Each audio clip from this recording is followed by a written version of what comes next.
মাশাআল্লাহ, মাশাআল্লাহ, খুব সুন্দর একটা ড্রাগন ধরেছে আমার কাছে।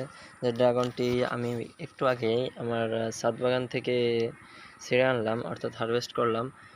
দিয়ে যে ড্রাগনগুলা আরও অনেকগুলো ড্রাগন আছে যেগুলো পরিপক্ক হয়ে গেছিলো, এগুলো আজই হয়তো ছিঁড়ে ফেলবো। যাই হোক, ভিডিওটা ভালো লাগলে অবশ্যই ভিডিওতে লাইক, কমেন্ট এবং শেয়ার করবেন, বন্ধুদেরকে দেখার সুযোগ করে দিবেন। এখন চলুন আমরা ড্রাগনের ভিতরে কেমন পেকেছে সে বিষয়টা একটু কেটে দেখি। এ পর্যায়ে আমার ড্রাগন ফলটি 4 খণ্ডে বিভক্ত করা সম্পন্ন হয়েছে। দেখুন, আপনাদেরকে যদি কালারটা দেখাই, মার্শাল্লাহ কত সুন্দর কালার হয়েছে ড্রাগনটিতে। এছাড়া আমার যে ড্রাগনটি খেতেও কিন্তু খুব সুমিষ্ট এবং সুস্বাদু স্বাদের।